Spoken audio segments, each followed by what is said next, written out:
All right, welcome to North Georgia Advocate Podcast 29.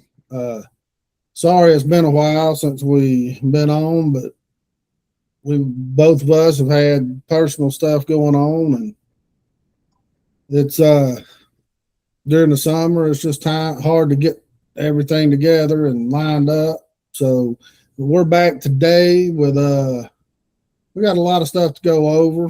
Uh, had a lot go on the last couple of weeks. Nothing that affects us immediate, but it's stuff that's going to affect us pretty soon. And one of the main things we got going on, Viral, is this recall with Sheriff Couch. The Board of Elections, they finally approved, after almost a month, the 120 signatures that they submitted, and they allowed them to move forward. They've got to get 42,060 votes or something, roughly 42,000 votes, was in a 45-day period, and they're down to about 40 days now. And so that leaves them to getting about 1,200 signatures a day. That's a pretty tall order, but I mean, I hope they get it. Yeah. I mean, that's a tall task for sure, but the rain's not helping right now. Hopefully they can get them.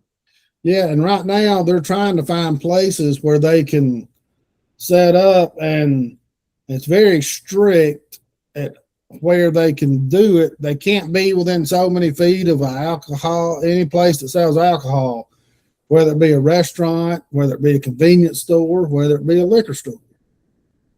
You know, that puts out places like Rabbit Town Cafe or somewhere, even Long Street, because Northside Bottle is just right behind it. You know, they can't go to these places and try to get signatures. It makes it very tough to get them. So now they're having to meet at like parks, and right now they're meeting every day. They're standing on the corner of Joe Chandler Road and Old Cornelia Highway out in East Hall, and they're getting people to with signs, and they're getting people to pull over, and they've had some pretty decent success from what I understand. But there's one person that told me that they saw the county drive by that place watching them. They drove by 4 or 5 times, people in Hall County vehicles. So they're monitoring this pretty good from afar. So if anybody knows of any place where these guys can set up to gather signatures or got any ideas, please let us know and we can pass it along, because this is more than just a statement. And I understand that Sheriff Couch hadn't been, I'm a firm believer that he's innocent until proven guilty. All these people hanging for wanting to be fired and all this stuff, they're wrong. They're off base, because he's not been convicted of anything. He's only been charged. And being an elected official, he's got more protections from the state than a normal officer would have. If a normal officer did this, he would already have been fired. We've already seen it last week. A guy got a DUI with his kids in the car, and they fired him. Well, he resigned because he was fixing to get fired. But elected officials are held to different standards. But this recall petition, it's great because he did break his oath of office. He was in a county vehicle. That's the stuff they got to go after, and that's what they're doing. And they're doing it the correct way. Yeah. So I think if you have if you're listening and you want to go sign the petition and you don't know where to go, reach out to one of us on Facebook, and we can guide you. And like Chris said, if you have a location that fits that criteria for the ladies to potentially come set up at, and they can get some signatures. And if you want to take some forms for yourself and go get signatures too, to help them out, just reach out to one of us and we can get you in touch with either Melanie or Vicky that are kind of leading the charge. Yeah, no, we can get you the forms, and if you get the forms, just, there's a couple of protocols you need to go through. You need to pull up their My Voter page when they sign, and that way you can see they've got to sign it exactly how their name is on their voter registration card. Like it can't be mine's Christopher Ray Dyer. I can't sign it Chris Dyer, or I couldn't sign it Ray Dyer. I have to be my full name just like it is on the voter register, or they toss it out. Like if your name, they make this recall very, very, very difficult for the people that are trying to recall. Now granted, I could see folks potentially abusing the system, so maybe that's one of the reasons. But when you got somebody that's gotten arrested twice in a span of 30 days, maybe the rule should bend a little bit to make it a little bit more easier to be able to recall somebody. You know, especially when you're breaking the law that you're supposed to be upholding, enforcing, yeah, or your office is supposed to be enforcing. So yeah, it's just asinine to me, but. That's government for you. They're going to protect their own. Oh, no doubt. And again, on the signatures, I couldn't even sign Chris Dyer. It had to be my whole name. If you go by Becky and your name's Rebecca, you would have to put in Rebecca. You know, even though I could get a mortgage signing Chris Dyer, I would still have to sign it by the way it is on the election card. Yeah. And like Viral said, you know, it's the government protecting the government. And what makes me so mad about it is his whole administration needs to be going down too. They need to be fired because they protected him for how many years? We know for a fact from third-party sources that he wrecked one of the county vehicles back in December and had it fixed on his own dime. You know, I mean, how many times did it happen? How many times was he pulled over and one of his officers took him home? Or something. Well, yeah, I mean, not only that, it's just the public safety aspect of it too. You know, what if he gets into a wreck and kills somebody in a county vehicle? Exactly. I mean, yeah, I mean, add insult to injury, and it happens to be in a county vehicle. That's even worse for the county and the taxpayers. But even nonetheless, you get behind a wheel driving drunk. Like we all know the dangers of that. So when it's regular folks doing it, there's no, you know, slaps on the wrist and hey, let's help you try to figure it out. You get caught, and you're facing some pretty serious charges at that point. Right. You know, and even when I used to go out and drink and stuff and watch, you know, football on Saturday with my buddies or go play trivia or whatever, I always got a cab home or a Lyft or an Uber. You know, you've got to be responsible if you're going to go out and drink. We're not condemning the drinking part. I'm not. It's just how he's acted after he's been drinking, the irresponsibility of it, and it's been affecting his job performance. Yeah.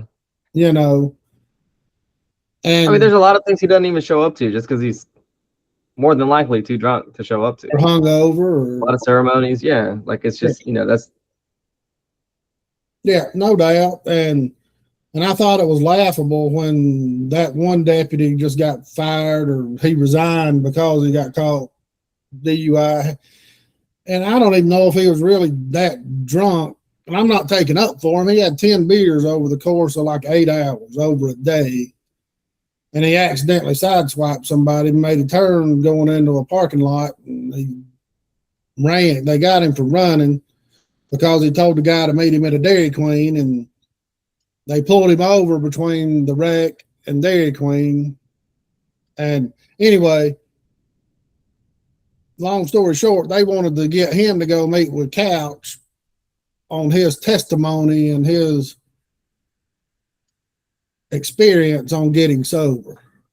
I mean, if you're talking a dude that's a month sober, that ain't who you send the guy to. Right. I mean, I get what they were trying to do, and I mean, but if you're firing him, why send him to Couch? Send him to actual rehab or somewhere. You know, if you're trying to keep him employed, then you may send him to Couch, and maybe they can work on something together. You know, the whole process was just, it was more like a feel-good story for C. Couch is trying to help this guy. Yeah, yeah.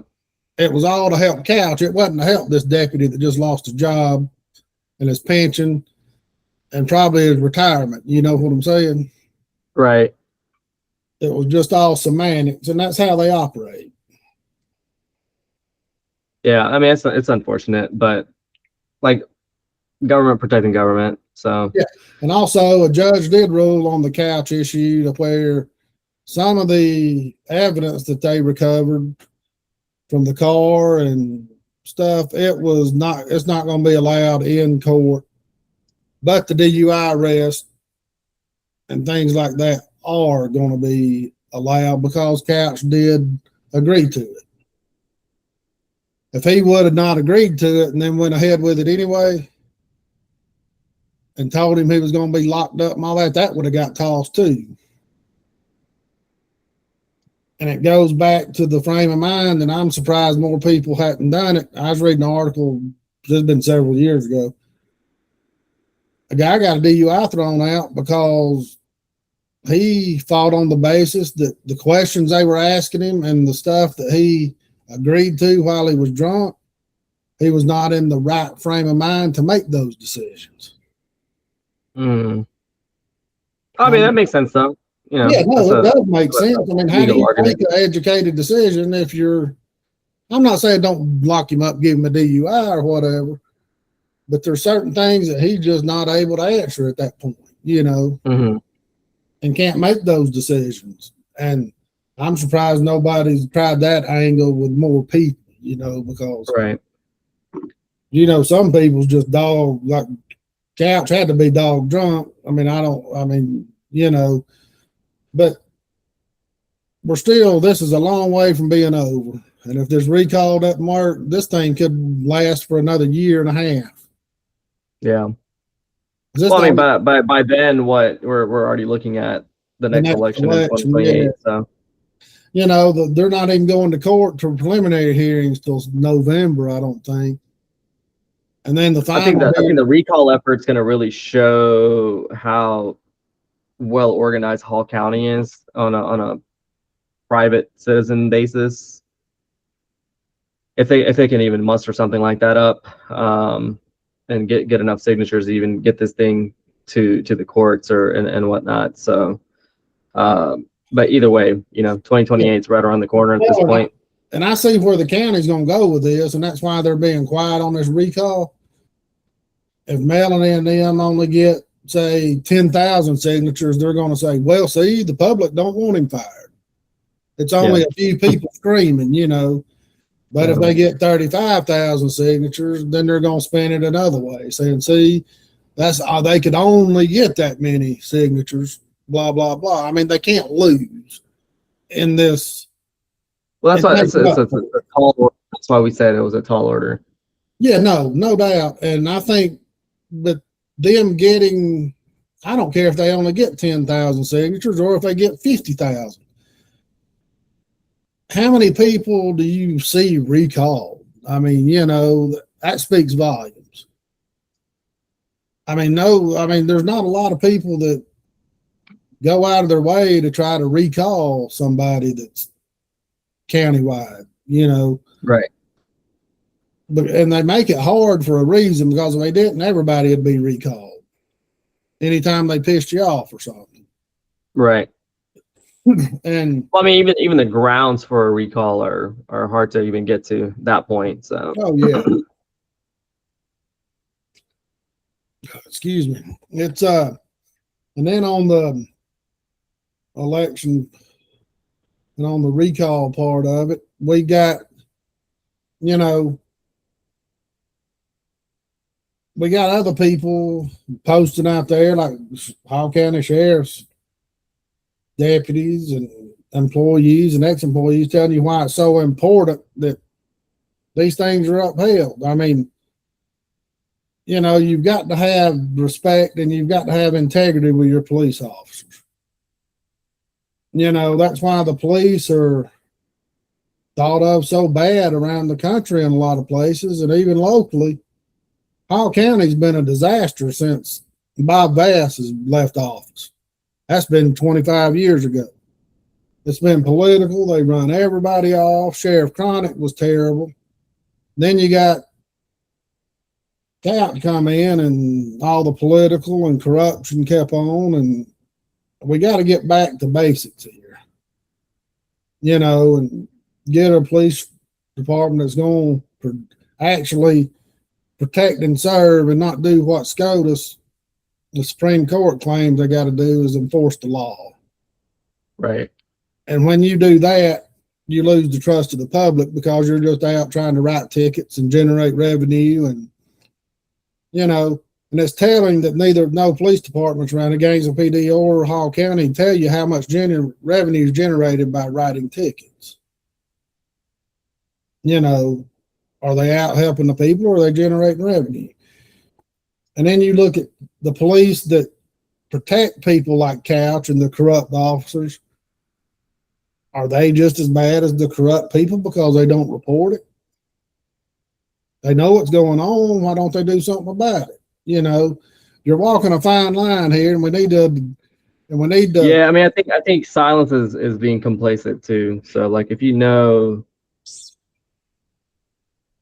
the sheriff's been doing this for a while and you haven't really spoken up, you're complacent in this too. So, like, again, going back to if he had killed somebody driving a county vehicle and you knew about this, I'm pretty sure a few people would have felt a certain way for not speaking out in the first place.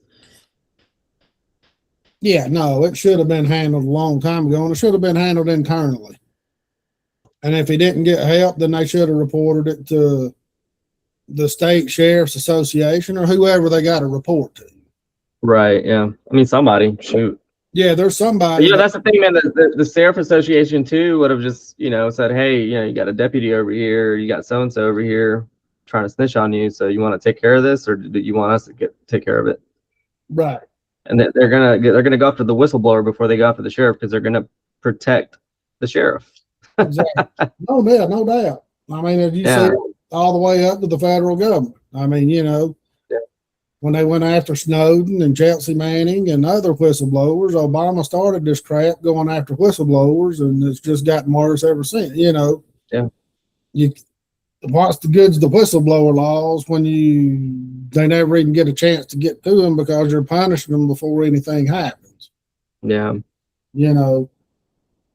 But also we got another update on y'all remember the big dust up about up there at Ben Park Road and up in Murrayville where the cancer camp was going to go.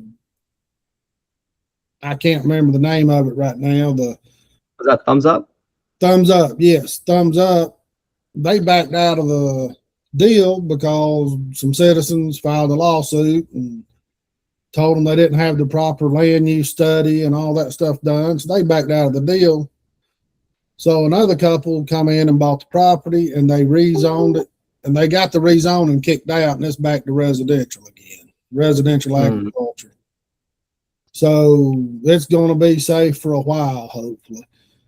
And then you had Jeff Stowe and Greg Poole belly aching in the paper about, does this mean we've got to admit we screwed up? We did something illegal? We did something wrong? Well, hell yeah. But nobody got up there and made them admit they did nothing wrong. They just to let them approve it and move on. They should have had to state in public that they screwed up, they lied, and they pushed something through that shouldn't have been pushed through. I mean, it's just nobody's holding these commissioners accountable when they screw up. They're just letting them just reverse what they did with no repercussions. Yeah, I mean, the accountability is a hard thing to find these days. Yeah, no doubt. And then it's always somebody else's fault. Yeah.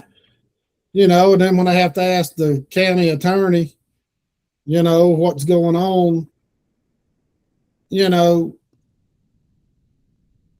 that's just shady to me. I mean, I understand some things you've got to ask the county attorney, but on most of this stuff, it should be pretty much common sense. If you wouldn't want it to happen to you, you shouldn't be putting it on nobody else, and especially something like that. I mean, that's going to affect the whole freaking neighborhood, plus land use development, you know. And it's like this big warehouse going on White Sulphur that the Walters family's estate is trying to build. They're going under Dangy LLC. I don't know why, but I guess I don't know if they're trying to hide who it actually is or what. It's Jim Walters' daughters and their families. And the one that's registered to is Jackie Walters Slaughter, and she just got appointed to the Hall County Development Authority. You know, and that's all tied to the inland port. They're wanting to build a poultry processing plant out there. It's not a processing, it's a further rendering plant where they like debone chicken or bread it or whatever. And it got put off till the 1st of September because they can't do a proper traffic study until the new road's being built. Till they finish building White Sulphur Road, widen it out and everything to accommodate all those trucks. And September is going to be high in the sky too, because the guy last night at the meeting said that the White Sulphur Road is not even going to be finished till the end of December. It's going to the end of the year. The what's not going to be? They're widening a White Sulphur where at that end where it goes into the interstate out through there. It's not going to be even finished until the end of the year, and that's if the weather holds up. Right. Yeah, I think I would gotta imagine weather's going to hold a lot of stuff up for the next couple of weeks. Yeah, and I don't see how you can actually do any traffic studies or anything until the road's done. I think around there it's going to be even harder to do with. I think you got to do it with school in session, because you got Sandra Elementary over there, don't you? Or Sandra Deal Elementary. Sandra Deal Elementary. Then the port's only, and they're not going to be able to do a true traffic study anyway because the port's only partially open. It's not even going to be fully operational for like 2 years. You know, because they're opening it up in stages so they just don't overwhelm everything that's out there, because they've got to get the roads widened and do a lot of stuff. So I don't see how they let any building go on until they actually know how many 18-wheelers are going to be coming through there. Right. Yeah, I agree with you. And then another thing that got put off at last night's meeting was the boat and RV storage out at Sardis Road, which you're for. I don't like. They changed the plans. It's Billy Powell's son doing the development, but they changed the plans. They changed everything. They changed. I can't remember exactly what they did. It was minor stuff like with the sewer and septic for the RV part and the boat storage, but they didn't change anything for the buildings, the commercial buildings that's going there. Right.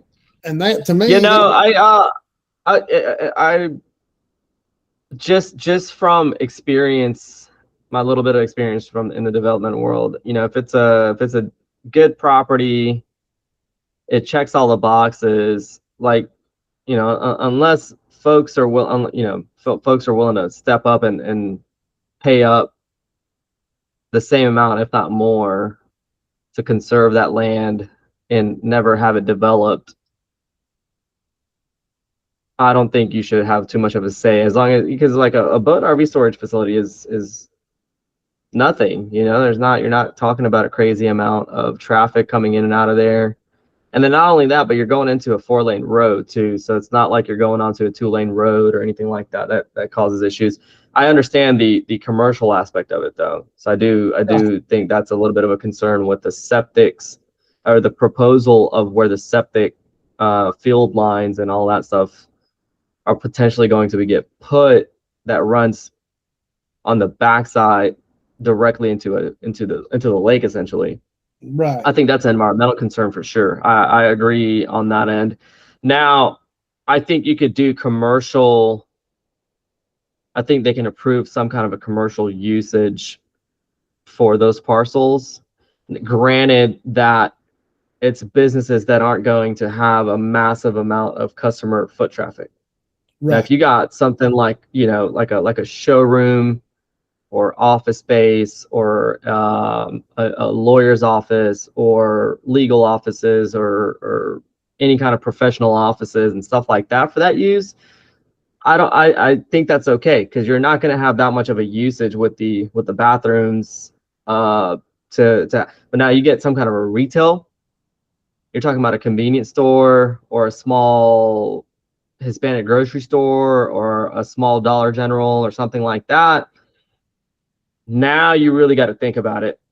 You know what I mean? I think you got to really consider, all right, you're going to have approximately thousands of people coming in and out. If 10% of them on a conservative basis use the restroom over there, that's a lot. And does that hold up for a septic line? Or is that going to overwhelm it potentially and potentially leak?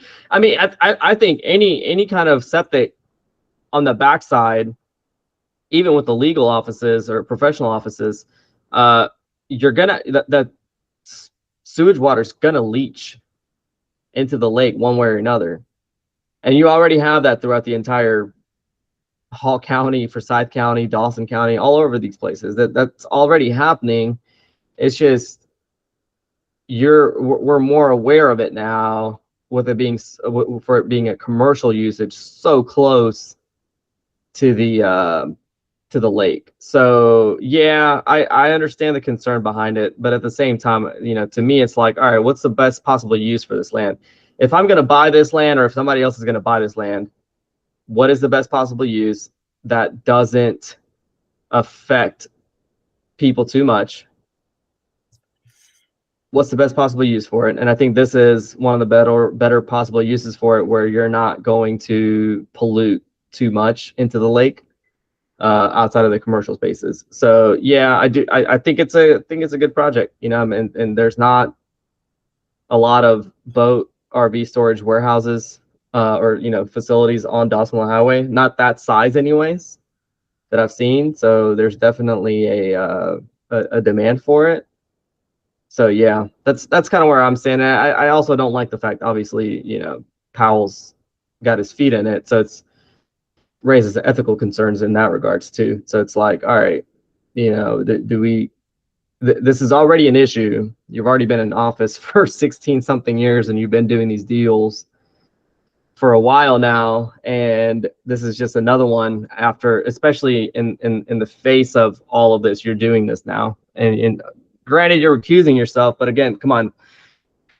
We know there's talks behind closed doors. You're cutting deals with developers. I've been in those meetings myself, so I know what goes on for the most part behind closed doors.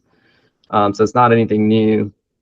Yeah. But at least he's recusing himself to, in that regard. Just happened starting lately after the planning commission stuff. Because before that, they never recused themselves. And my issue is they changed the stuff. I'm not worried about the sewer or anything with the boat and RV storage. I mean, hell, most people, they're just going to be washing the boat or RV off before they park it anyway, for the most part. My issue is the commercial stuff. I mean, what can you actually put in there that's not going to? And you got all that runoff right there next to the lake. I mean, it's just, if you're going to have a lot of car traffic, you're going to have oil and leakage and all, the commercial. If they would get rid of most of the commercial, I think it'd pass in a heartbeat. And I mean, you got that excess land over there though, so you got to make the best out of it too. So you can't just. I mean, you could a 500 or 600 slot boat and RV storage facility is going to more than pay for the project itself. So you don't necessarily need the commercial spaces. That's, in my opinion, is also just kind of getting greedy. It's like, all right, what else? What more can we suck out of this? Right. Instead, you could just leave it the way it is and just like throw that into a separate parcel and just throw it into some kind of a conservation use or something like that where it never gets touched. Yeah. Could you do that? Yeah, absolutely. Is that the best bang for the buck? No. No. But that's the key. You just want to make your money back. You don't want to be sitting on that and paying taxes. And I mean, they're just, Yeah. You don't want it to be a cash grab. And also, that's going to be tabled till October 8th. And, you just don't know what Greg Poole's going to vote for now. Hell, he went about face on the courthouse, and they're back to the courthouse. They claim that they hired they paid $670,000 for an architect for land that they don't even know what the hell they can do anything with. They've not had a land use study. They've not had water drainage study done. They don't know. They've not even taken core samples. They don't know what's under that land that's been there those roads have been there, some of them probably 150 years. Because downtown Gainesville's been around and developed since the late 1800s, So what all's under there? Now they claim they're looking at 2 or 3 other sites around on the square and around the square. Well, why didn't they look at them sites to start with instead of right? And then Greg Poole claiming in the paper that Browns Bridge Road never was feasible. There's no way we could get everything in under one roof and have it feasible.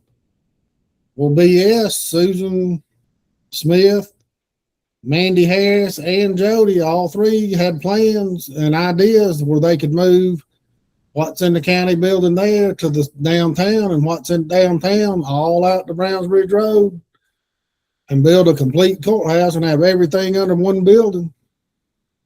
The county wouldn't even consider it. The next day, they took it off the docket. Said it wasn't even going to be even considered.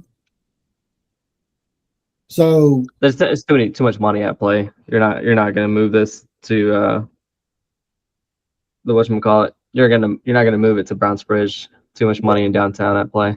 And their excuses and Greg in the paper said all the excuses to keep it downtown. He said, I think those are just BS and they're made up and don't matter.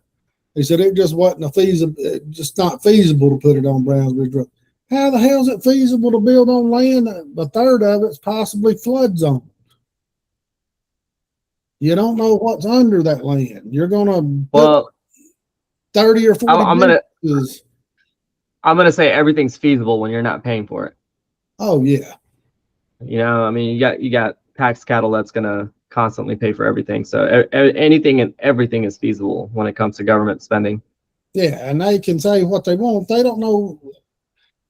They keep throwing out these numbers. It's going to cost $500 million plus to build this courthouse. Chris, there could be radioactive waste underneath those properties, which would make it completely, cost tens of billions of dollars to clean it up. But guess what? It's feasible because people are going to pay that. They're going to pay their taxes regardless, or else we're going to take their property. So it is feasible. And then you've got Mule Camp Springs running up under it. I mean, you can go to Wild Wings right now and look at that little park in the middle of it. There's a tree and the benches and stuff. You can see the fish and everything under it swimming in the springs right now. I mean, they don't know. And I brought it up last time. Why hadn't they looked at any of these sites on Limestone Parkway? There's plenty of land out there. They could build any dang thing they wanted out there. Yeah. And you don't even have to go through town to get to it. You can get from the square to Limestone in 5 minutes. It's just they make it. I think you got too many. Again, just kind of going back to all the way back to our first episode and early episodes too. It's just you got too many developers with their hands in the pot, and too many of these landowners and real estate owners with their hands in the pot that are swaying this stuff in a certain direction. And then you got contractors and you got people attached into the real estate world on the board of commissioners and Gainesville City Council and whatnot. So yeah, you're gonna it's a very, very hard uphill battle to be fighting with pushback. And I mean, you see people that are even advocating on the board with like Gibbs that, hey, you know, at least let's just give the folks a voice. Bro, the decision's already made. Like he said it himself. The decision's already kind of been made at this point. We're just letting you have an input. That's it. You're gonna get your. When he first brought it up, his exact words were, "We're gonna give you a voice, but that don't mean we're gonna take your advice." Right. You know, and he was kind of telling everybody then, "Hey, I'm on your side. I want to hear your input, but it's already done." You know, right? They're just placating the public, and that's one of the reasons I would love to have Commissioner Gibbs come on the show one day and kind of talk about what is it that the public doesn't know that you guys know that's kind of making these decisions for it to go downtown, because maybe there is, you know, a certain reason. Maybe it's the folks on the judiciary side that, for one, even asked for an expansion of the courthouse and the SPLOST to kind of cover the expenses and stuff. But are they the ones really pushing for it to be in downtown? And I know Judge Deal is was most vocal about it. His only wish was everything be under one roof. Yeah, that's not going to happen. That's not going to happen across the street. And Gibbs made a good point. How the hell are you going to protect our judges and our lawyers? He didn't actually say snipers. I'm saying snipers because he mentioned how are you going to protect these people from getting, he said, on the tops of the other buildings in the area. And that just tells you if you're worried about people on the tops of buildings in the area, it's freaking snipers or something trying to, because you see people trying to take judges, you hear of it, judges being was that a thing? He brought it up. Was that a thing? Was that one of the reasons they were talking about putting it in downtown? No, Gibbs said that is what would happen if you put it across the street, because you'd all be in separate buildings.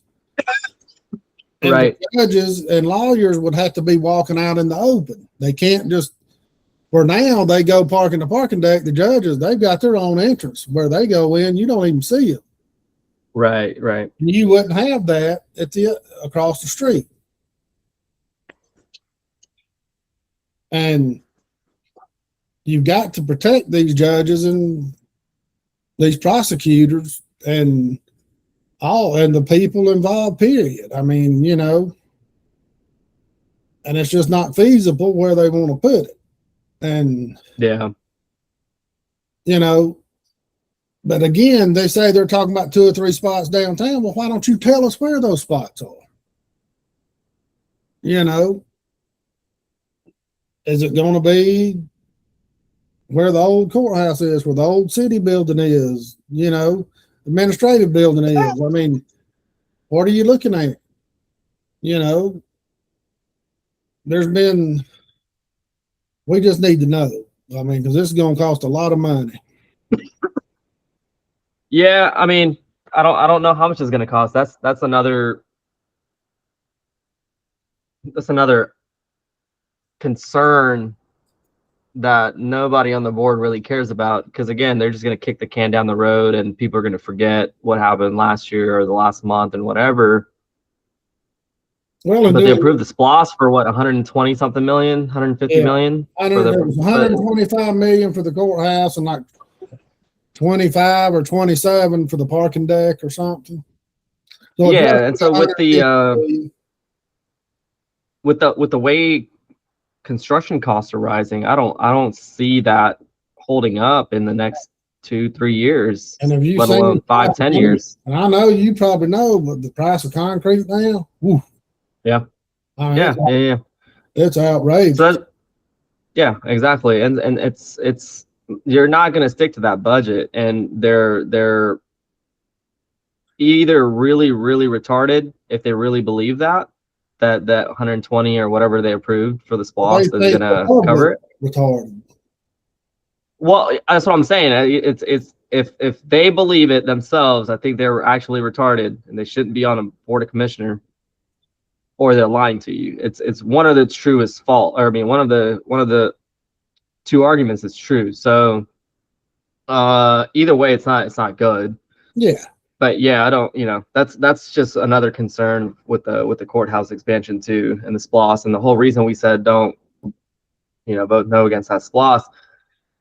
But anyways, they were going to figure out a different way to get that money, one way or another, whether you're going to approve the SPLOST or you're not. So, Yeah. Yep. And talking about ethics on the board of commissioners in all Hall County, I just want to give a shout out to the city of Gainesville, where Zach Thompson and Councilman Julie Hayes, well, they went from, she's in Ward 5, they went to the Robert E. Knox Jr. Municipal Leadership Institute and got their certifications on how to run day-to-day operations of a municipality and a government. And the city, they recommend that all their councilmen go and do this stuff. Hell, Hall County, it's like they don't even recommend their people to go take the Sunshine Law. Councilmen, they don't even make their tax assessors go do their own paperwork, do their own schooling, and get certified like they're supposed to at the University of Georgia. They don't hold anybody that's in their offices accountable. But here the city is. That's why the city is pretty well run for the most part. And the county is just a freaking dumpster fire. Do I agree with everything the city does? No, but they have their ducks in a row and they know what the heck they're going to do. They've got a plan. Yeah, but I mean, you've also had a really good, chairman and Zach Thompson for the last few years, and then Sam Kuvian as the mayor, and now obviously Zach being the mayor and kind of leading the charge in that specific area, So I think you got good leadership there. People actually care about the city, care about the community. Yeah, they got rid of a lot of old school good old boy network over the last decade or so. That helps, and hopefully the county's getting to that point too. And I tip my hat off to the county and Gibbs for going out and appointing regular citizens to a lot of these committees. They're getting input just from different people other than just builders and real estate agents and developers, and they're actually reaching out, and then people got to, I know you went through the process, didn't you, filling out the paperwork and applying to be on one of these committees, Yeah, actually, I did the steering committee or something like that or a stakeholder committee of Sardis and Murrayville area, and so they accepted my application for that. So I have a meeting or something like that on August 4th, the first one. So we'll get an idea of what all that involves. But obviously there's no any kind of like voting power or anything like that. It's more so just like, hey, be there. This, we're going to present, I guess, like future comprehensive / development plans for this area, and what do you think about it, and give us your input on it. So yeah. Well, that's a positive step. I mean, they're getting citizen input and they're putting them in a position. No, Chris, I'll tell you, man. I think Katie's doing a great job as a director of planning and zoning now, being much more transparent, and I think her being a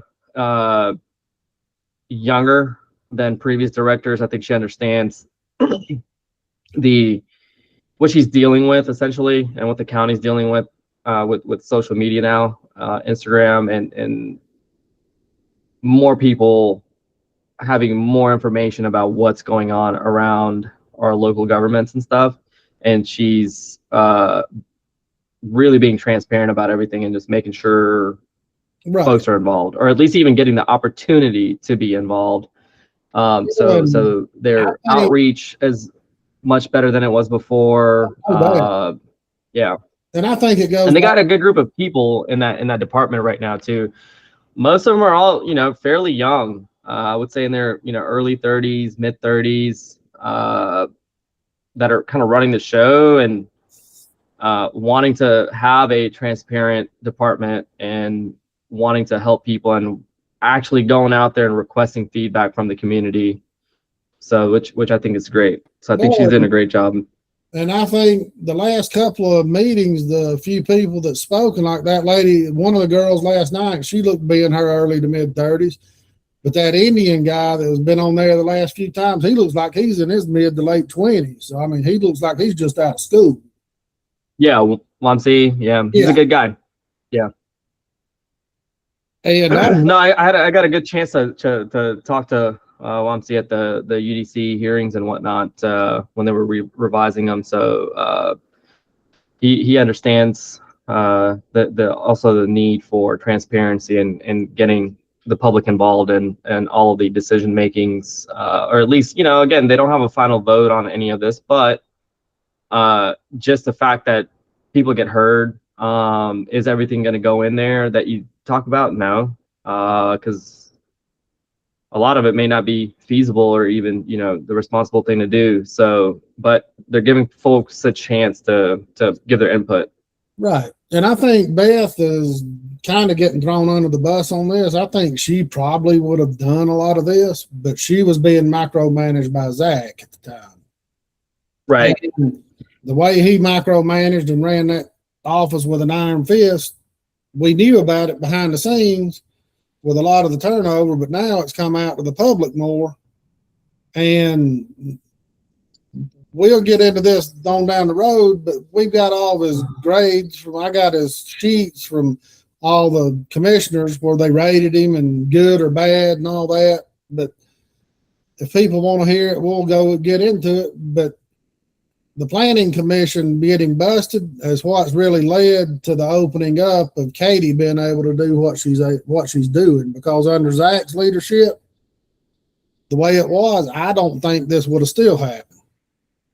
Zach had to give up some of that power after they all got nailed doing the illegal meetings. And the transparency was tantamount at that point. Yeah, I think and speaking highly of Katie is not for me to undermine anything Beth did. I think Beth did a great job too, and I agree with you. She may have been being micromanaged, like you said, by higher powers in the building. So again, nothing ill will towards Beth. I just feel like Katie's doing a good job now. At all. I mean, it's just.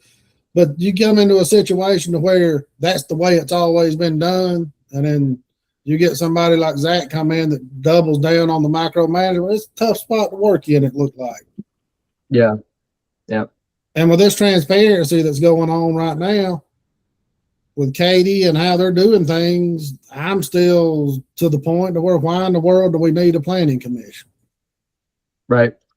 I mean, I get the need for a planning commission. It's one of those things where I feel like you give them less power, maybe just to like quickly approve some minor like variances and just small things. Because like in my opinion, there was a few, some of the meetings that I've sat in on, there's a lot of little bitty things of adding an accessory dwelling unit and just BS like that, where I feel like, hey, look, here's the paperwork, just like this recall petition. Here's the paperwork.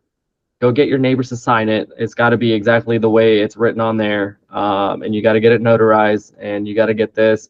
If they all sign off on it, you don't even have to come in front of the planning commission or the board of commissioners to get approval to do any of this. You know what I mean? Yeah. So, but it's just like such like little nitpicky stuff. It's because of that over micromanagement government regulations that people can't do what they want to do on their own properties anymore.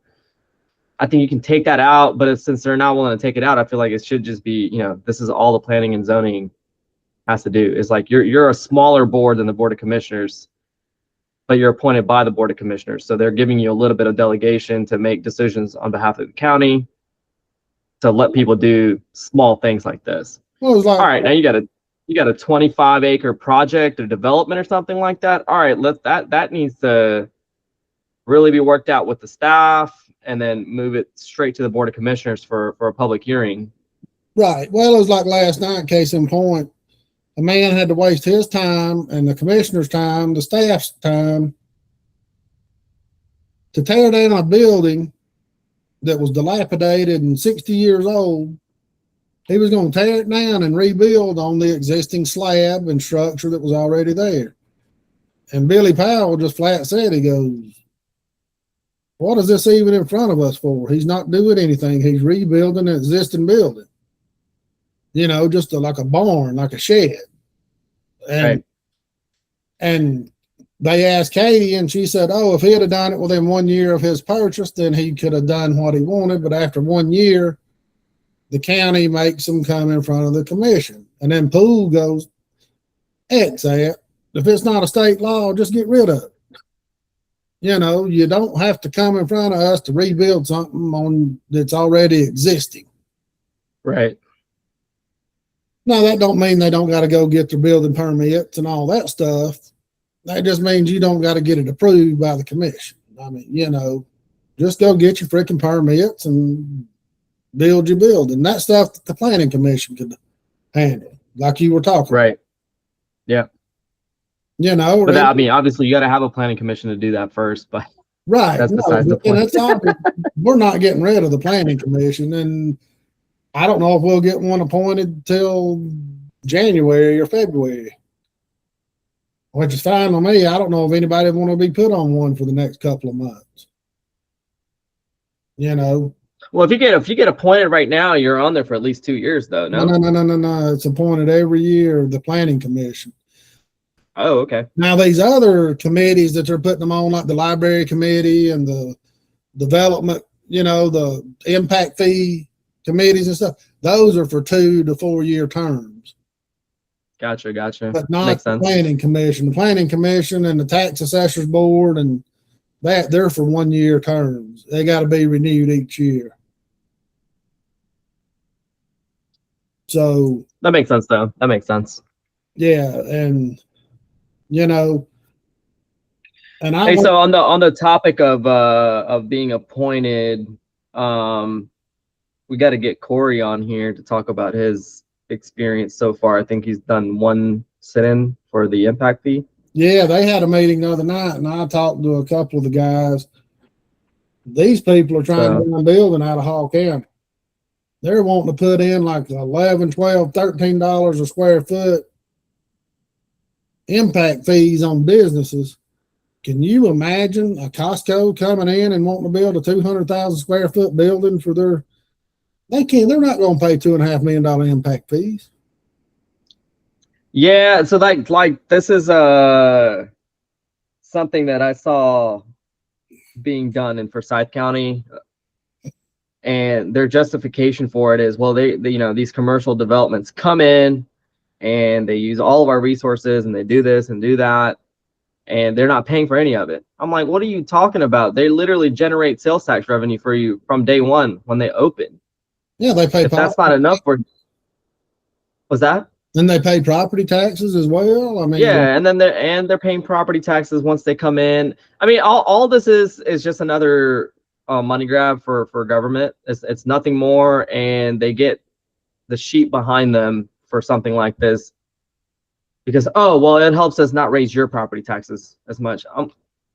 Instead of like, okay, we need to cut budgets again. Like, this is never gonna. I'm gonna go beat a dead horse. They cannot ever talk about cutting budgets or cutting spending. It's all about, hey, we're gonna raise this money and we're gonna charge these. But where does that stop? At what point does that stop? Right. It doesn't. Like the more you buy into these folks wanting more money, just because it's not coming from you, trust me, it's coming from you, because Costco's not going to pay that. They're going to get that money back somehow from you. Right. And what these people don't understand is these impact fees, they needed to be redone, technically not for businesses. It was for the developers that are coming in building these 200 and 300, 400 home subdivisions and not finishing their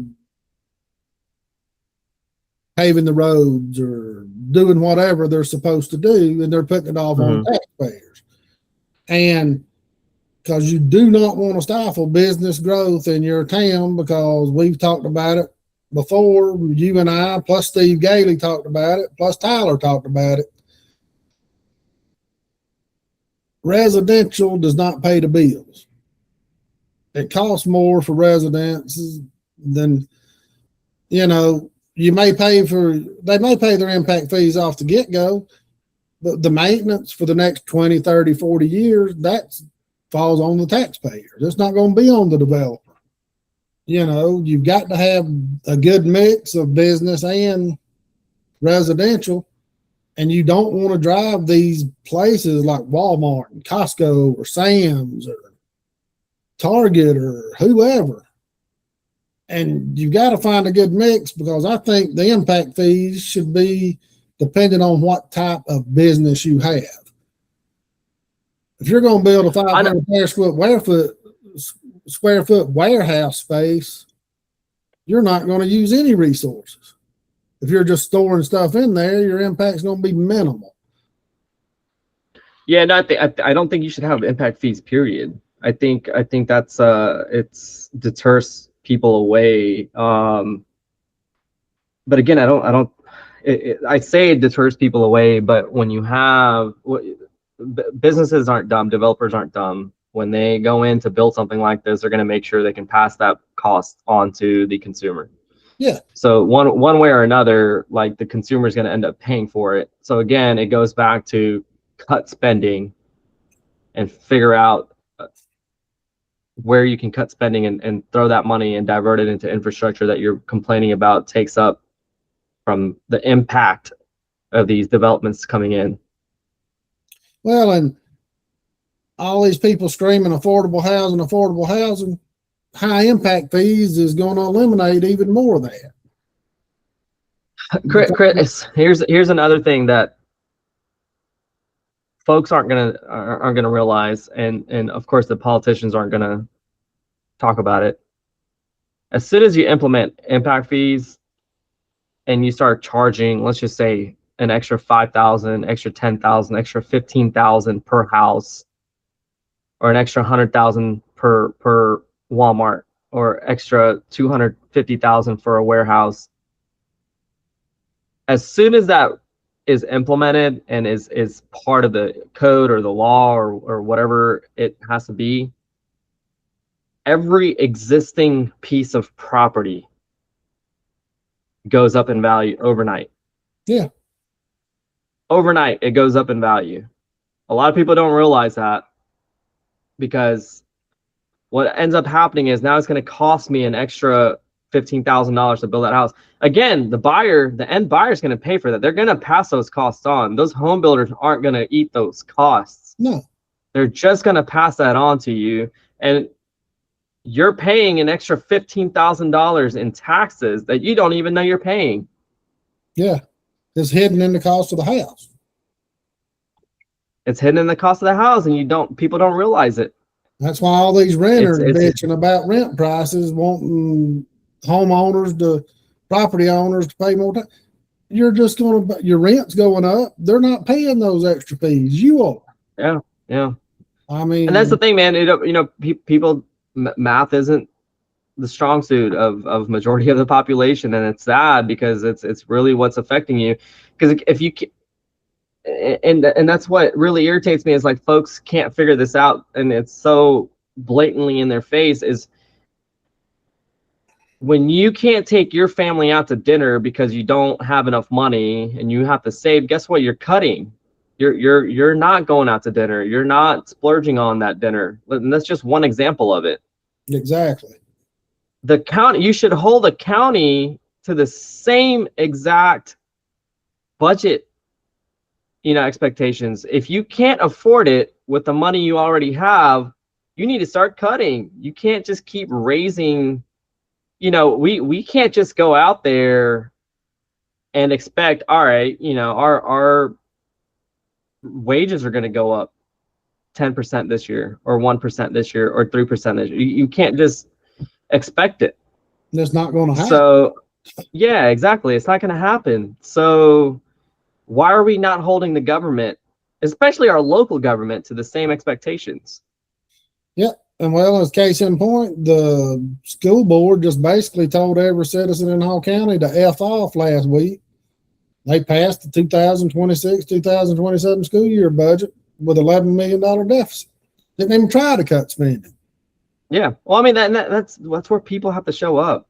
You can't just have a few advocates, like Jody and Susan and folks like that just showing up and kind of being the face of it. I think you, as citizens of this county or the residents of this county, whether you have kids going to these schools or whether you don't have kids going to these schools and you're still paying these school taxes and it's just a constant rise. And again, you blatantly see they're not making any effort to cut budgets anywhere. Yeah. Not even $1 million. It's a drop in the bucket for them. But they're not even trying to cut $1 million out of their budget. You have to show up. You have to make these people scared. You have to make sure that these people understand they work for you. They don't work for Schofield. Exactly. And Schofield don't work for nobody. He works for the Board of Education. So we can't hold him. Exactly, Chris. The Board of Education, and that's the thing. The Board of Education's so damn scared of him, they won't do anything to him. Yeah. I mean, we're going to get to a tipping point in this entire country, I feel like, sooner rather than later now at this point. Well, and we go to the property taxes. We're on it now with the school taxes. I got my new thing last week or week after, whenever it was. And it says the state law mandates that they don't tell you what your estimated taxes are. You got to go to Q Public to find out what they are. The state's gonna protect this little colonies all around the state of Georgia, right? Mm-hmm. Like the counties are their little colonies. They're gonna make sure, hey, our tax cattle here need to be protected and make sure they're working and coming up with this money for us. Get this, my taxes went up not my taxes, my property value went up 15 grand this year. And I scrolled down to see what my estimated taxes are going to be. $211. I know that's not right because it was $2,900 last year. I mean, so it's that far off. I mean, and they tell you, oh, you've got 45 days to appeal. Well, how the hell do I appeal when I can't even estimate what my taxes are going to be? I don't know what the millage rate's going to be. They won't know it till the 1st of September. The 45-day window is going to be over. And this $15,000 increase, is that enough to waste an appeal? And I had one of my buddies call me, his house went up $75,000. Whew. And he did the same thing, went on Q Public and and his taxes were like $400. He said, I know my taxes aren't $400. He goes, how the hell? He said, what do I do? He said, I don't even know how much to budget for my, he said, I don't know. And the system is just all screwed up. I mean, it's just, that was the whole point of sending the tax bills out in July and August instead of November like they used to, October, November, so people would have have more warning or more notification of what they owed and how the process worked. And they're trying to put it off the tax department and put it all on Q Public. They're trying to put it all off onto the residents instead of onto the county government to do the jobs we pay them to do. Mm-hmm. I mean, I just don't see. Yeah, no, it's unfortunate, man. It is very unfortunate. You to go do a system that's not working. Yeah. Why should you have to go to a third-party website like Q Public? I can understand if it was a Hall County website that the tax commissioner's office ran, and you could log in and look up your information and see your taxes. I could see that, but not some third-party group that's run nationwide like Q Public is, or statewide. Right. That's just crazy. Yeah, and I agree with you, man. It's unfortunate. You know, I just don't get it. I don't get it. I see this fight on the state level though for property tax exemptions and whatnot. I don't know who that really helps more than boomers at this point who probably already have the school taxes Exempt. off their exempt. Yeah. So I don't really see the. Well, I mean, I think it's good. I think it's something that should get passed. It just makes more sense to have consumption tax than not. But then obviously you got the left that's slightly retarded in that regards, thinking that, oh, well, you know, it's going to affect poor communities more than anybody. So it was not. I mean, I was like, okay. Rich people buy more stuff than the poor people. I mean, you know, it's all relevant. And the reason I'm for the eliminating property taxes and raising the sales tax is because the way these taxes are getting now and these people that inherit lands, they're having to sell off properties. You're going to have fewer and fewer property owners. And that means fewer and fewer property owners. Taxes are going to keep going up. And, you know, it's a never ending cycle. That's a whole different side of the argument. I think it really needs to, the buck needs to start, in my opinion, at starting to cutting budgets. No, yeah. Start cutting departments, start cutting expenses. No doubt. And until you can do that, you shouldn't be getting a freaking dime. No. In all honesty, but you know, again, I think most folks are too sidetracked and too distracted to really understand how badly they're getting wrecked in taxes. So and Steve Gailey hit the nail on the head when he was on here. Back when he was on the commission, they had zero-based budgeting. I mean, you zeroed out your budget every year, and then you made the budget from ground up what you needed, not what you wanted, what you needed. Mm-hmm. You know, why in the hell are we paying $850,000 for a staffing company for Hall County? Why do we? Oh no, I saw that and I was like, what? We can't hire our own people? Holy shit! What the hell does HR do? Why do we have a careers page on the county website, but we're still paying almost $1 million for a staffing company? I mean, you know, come on. Yeah. Oh my God. Now look, I can understand Wrigley's or Glidden or these big companies going through staffing companies and they rotate people out every 90 days because they can figure out who they want to keep on full time and who they don't, you know, but not a government. Why are you paying that much for? And you've got jobs listed, like you said, all over your website. I mean, why do they even put in applications if you're going to be getting a staffing company to handle this stuff for you? Oh, yeah, exactly. It's crazy in my opinion. Oh yeah, and another thing, it's fixing to come out too.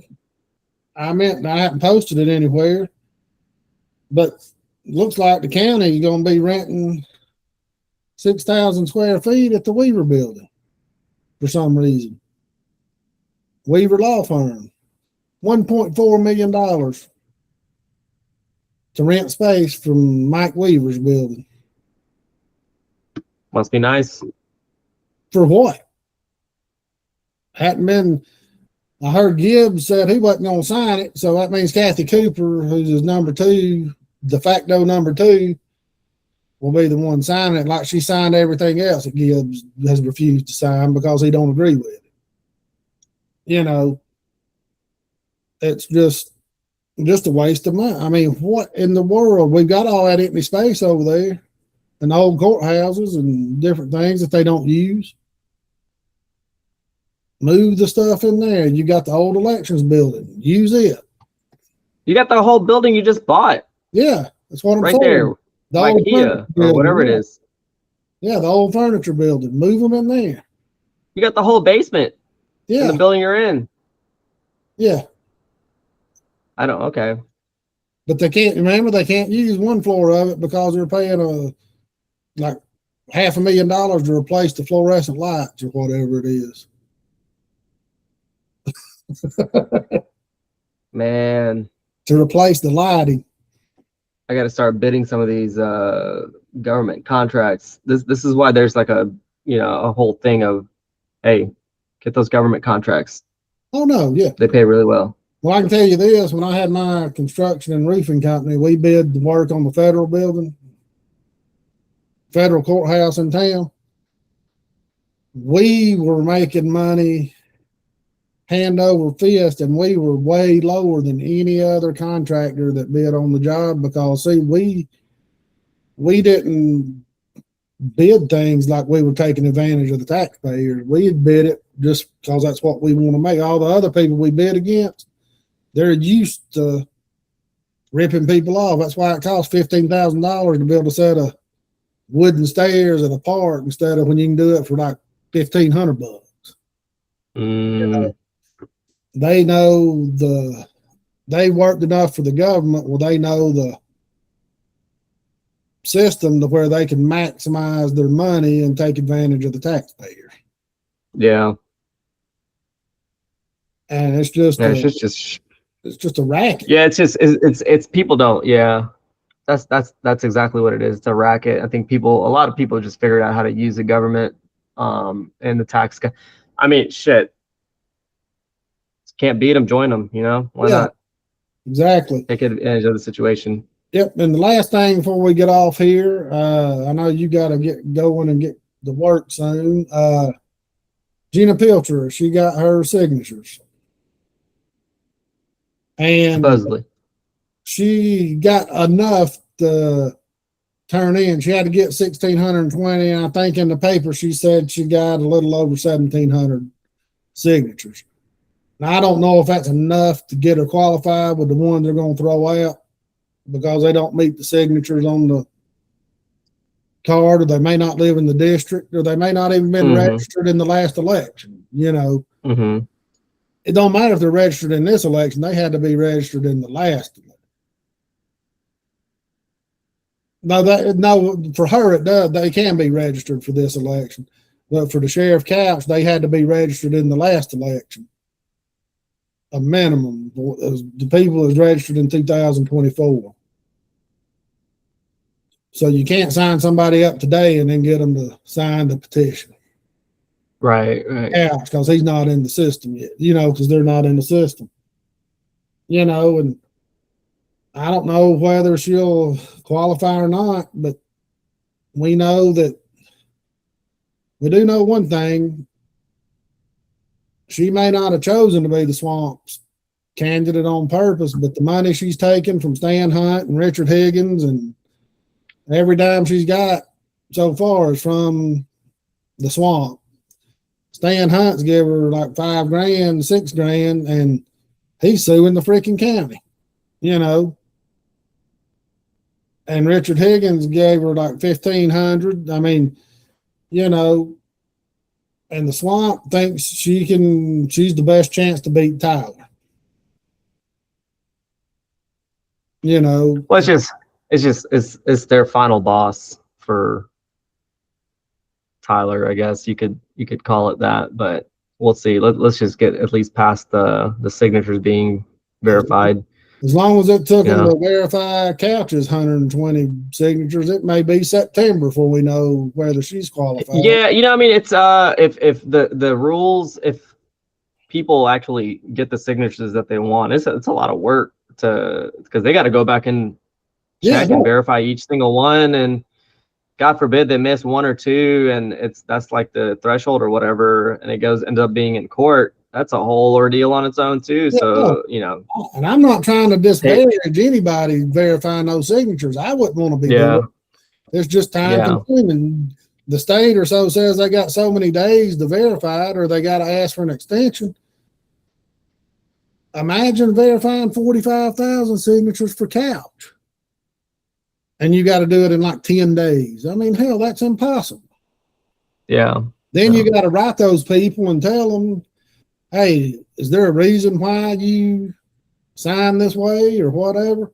Because if they invalidate a signature, they send out a letter and get people the chance to justify why they signed that way.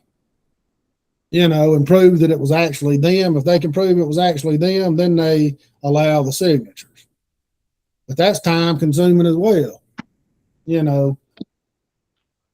I'm afraid if Gina gets in, and I'm not saying it's going to be her, because she's a nice enough lady. I met her at the Jody's debate. Like Corey always says, man, that should be the least qualification, right? That should be the least. You should be a nice person. It isn't not just because you're being an elected official, but you should just be a nice person in general. And so it's great she's a nice person and all that, but is she gonna sit there being a puppet for somebody? Yeah, what I'm saying is it's gonna get nasty. If we thought Shannon come after Tyler and was nasty, they're gonna do everything they can to discrediting the swamp, the people backing her, to get her elected over Tyler. They're gonna do everything they can, and it's unfortunate. I mean, that's what are they gonna do? Mail out BS postcards?